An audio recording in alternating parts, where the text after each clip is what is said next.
Boa tarde, eu me chamo professor Nilson Macedo Mendes Júnior, sou professor de língua inglesa 6 e essa é a primeira videoaula do nosso curso referente à unidade 1, tá bom? Então, a nossa aula de hoje é sobre, no caso, a unidade 8 e 9, tá? Do livro American Headway 2, da John Lee Source, do John Lee Source, tá? Essa aqui é só a nota de relação ao esclarecimento. E nossa primeira parte vai ser o uso do do's and don'ts, no caso quando eu tenho a expressão I have to, que exprime a obrigação. Então aqui ele diz assim, complete Steve's sentences with the words from the box. Então eu tenho as palavras, eu tenho as expressões, quer dizer, don't have to, had to, do you have to e didn't have to, tá? Então, nesse caso aqui, na primeira, por exemplo, eu tenho que trabalhar muitas horas. Work very long hours. Então, aqui ficaria melhor quando eu dizer assim, I have to work very long hours. Quer dizer, eu sou obrigado, quer dizer, essa expressão quer dizer ter a obrigação de. Então, eu tenho que trabalhar muitas horas. No próximo, ele vai perguntar, no caso, qual é a obrigação, se a pessoa que eu estou perguntando é obrigada a trabalhar os finais de semana. Então, eu pergunto, do you have to work on weekends? Tá? Na próxima, eu vou ter o quê? Eu vou dizer uma obrigação que eu não tenho. Eu vou dizer o quê? I don't have to wash the dishes. Tá? E na próxima, eu vou dizer o quê? Algo que aconteceu no passado, então eu vou usar a expressão had to, quer dizer, foi uma necessidade passada. Eu vou dizer o quê? We had to learn the basics. Nós tivemos que aprender o básico, né? o iniciante, a fundamentação, fundamental. E a última, né? Eu vou dizer algo que eu não tive que fazer, no caso, no passado também, quando eu digo assim, I didn't have to wait too long to get a job. Quer dizer, eu não tive que esperar muito para poder conseguir um emprego. Tá certo? Então a gente vai passar para a próxima parte, tá ok? Que será jobs. Prosseguindo a nossa aula, nós vamos agora usar o contexto dos jobs, que seriam os empregos, para a gente poder compreender como a gente usa do you, né? E responder usando as short answers. Yes, I do, quando for positiva. No, I don't, quando for negativa. Então, para isso, ele contextualiza dizendo o seguinte. Work with a partner. Choose one of the jobs from the box. But don't tell your partner. Ask and answer yes, no questions to find out what the job is. E ele dá uma série de empregos. Receptionist, decorator, mechanic, artist, miner, farmer, architect, plumber, taxi driver, soldier, ambulance driver, firefighter, quer dizer, são empregos e profissões em geral, onde você teria que fazer o quê? Duas perguntas usando do you, aí ele dá alguns prompts, que seriam algumas dicas que você poderia perguntar. Por exemplo, você poderia perguntar, do you work indoors? Aí você poderia dizer, yes I do, no I don't. Do you work outdoors? Você podia responder, se fosse positivo, yes I do. Se fosse negativo, no I don't. Do you earn a lot of money? Você ia dizer, yes I do, no I don't. Do you work regular hours? Yes I do, no I don't. E você usaria o quê? Usaria as profissões como base. Porque aí quem trabalha em espaço fechado? Recepcionista, o médico, o advogado. Quem trabalha em espaço aberto? O fazendeiro, o soldado. Quem que ganha muito dinheiro aí? Possivelmente o arquiteto, né? Quem é que trabalha horas regulares? Recepcionista, decorador, quem sabe o sales assistant, tá certo? Você também poderia perguntar quem que trabalha em horas, digamos, quebradas, horas que não tem um horário fixo. Aí você poderia botar o dançarino, que é dancer, o housewife, né? E aí o outro é quais são os requerimentos que a pessoa tem que ter. Por exemplo, do you have to wear a uniform? Quem é que precisa usar um uniforme dessas profissões? Soldier. Do you use your hands? Quem é que pode usar quem usa as mãos aí? Decorador. Quem é que usa as mãos, né? Por exemplo, mecânico, o artist, plumber, né? Quem é, ele pode perguntar, do you have to answer the phone? Quem é que vai atender um telefone? O receptionist, provavelmente o mechanic, a firefighter, tá? E aí o caso aí que ele usa o contexto dos jobs para você poder praticar. Do you, que seria você, e você responder short answers, yes I do, no I don't. Tá? Yes I do para positivo, no I don't para negativo. E aí você tem que levar em consideração, por exemplo, o que cada profissão, onde cada profissão, por exemplo, trabalha, se trabalha dentro ou fora, se ganha muito dinheiro, se trabalha nas quebradas o horário fixo, se o profissional tem que usar um uniforme, se ele tem que usar as mãos, se ele tem que atender o telefone. Aí dependendo disso você responderia sim ou não. Então legal, gente. Vamos continuar aí a nossa aula. Agora a gente vai fazer a diferença quando é que eu uso should e quando é que eu uso must. Tá? Should eu vou usar quando eu dou um conselho e a pessoa quer seguir ou não. Tá?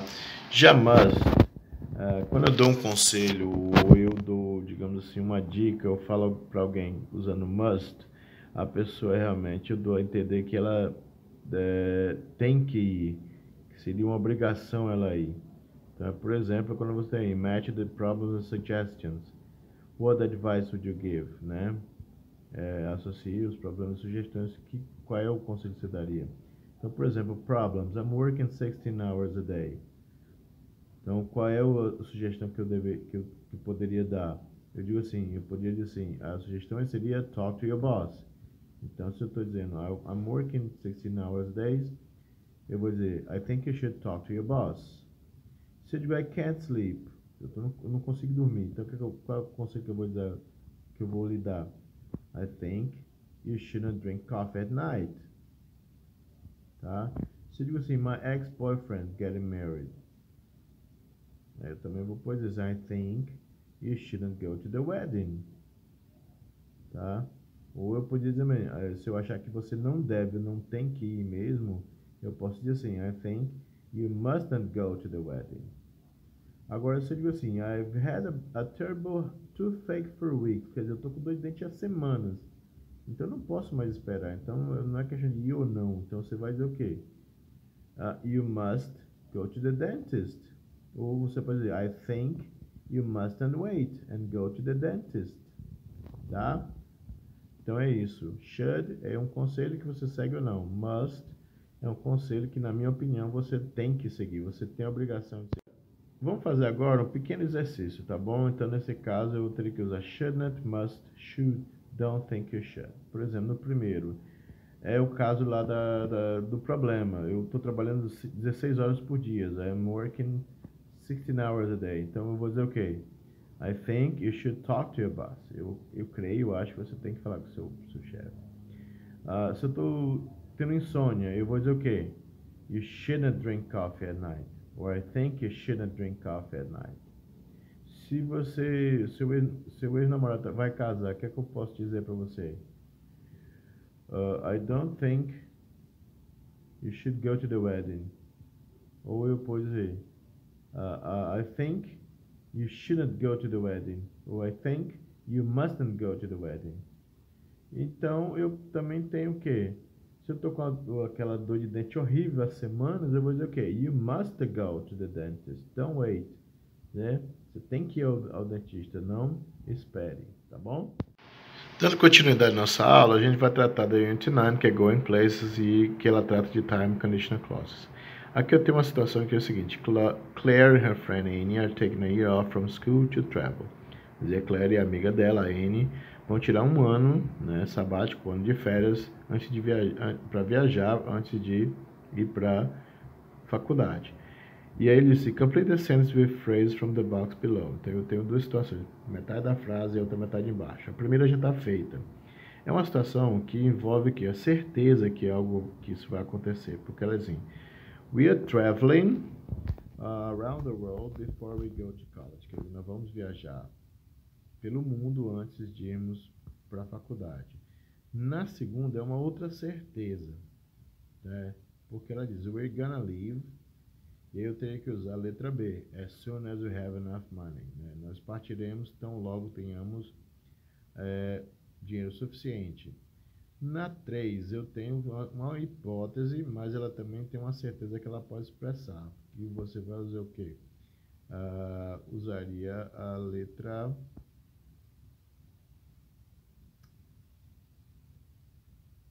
A, porque ela diz assim, if we get sick, we'll take care of each other. Se nós ficarmos doentes, nós cuidaremos uma da outra. Na outra é uma certeza também, ela tem amigos, ela pode contar com seus amigos, então ela diz, we can stay with my friends while we're in Madrid. Quer dizer, nós podemos ficar com meus amigos enquanto estivermos em Madrid. E a última é uma certeza também, mas uma certeza que ela usa no campo da hipótese, quando ela diz, our parents will be worried if we don't stay in touch. Né? Nossos pais ficarão preocupados se nós não mantivermos contato, se nós não dermos notícias, tá certo? Então, esse aí basicamente seria a questão do time and conditional clauses. Aqui eu gostaria de trazer, na primeira parte do slide, sim, um pequeno exercício. Quando ele pergunta, what's the difference between these sentences? Which one is sure? Which one is possible? Então ele pergunta qual é a diferença das frases. Qual é a que é certeza e qual é a que é possível de acontecer. So ele diz assim, when I get home, I will have something to eat. So ele diz assim, quando eu chegar em casa, eu comerei algo. Certeza ou possibilidade? É claro que é certeza, it's a certainty. Se eu digo assim, if there isn't any food, I'll get a pizza. Se não tiver comida nenhuma, eu comprarei uma pizza. Ele tem certeza se vai ter comida ou não em casa? Não. Então isso é o quê? Uma possibility, tá? Embaixo eu tenho 3 figurinhas, tá? Quando ele diz assim, complete the sentence with your own ideas. Por exemplo, A1 é um mecânico que está todo sujo, ele diz, when I get home, quando eu chegar em casa, o que ele vai fazer? Ele vai tomar banho, eu tomarei banho. Então você vai dizer o quê? When I get home, I'll take a shower. Na 2, você tem um estudante aborrecido, que diz assim, as soon as this class is over, tão logo a aula termine, o que é que ele vai fazer, de acordo com o pensamento dele? Ele vai dizer, as soon as this class is over, I'll take a rest. Na última é uma possibilidade, porque ele está jogando cartas e aí ele, pela ideia dele, quer comprar um carro. Então eu diria o quê? If I win this game, I will buy a car. Quer dizer, se eu ganhar o jogo, eu comprarei um carro. Então é uma possibilidade, não é que vai acontecer, tá?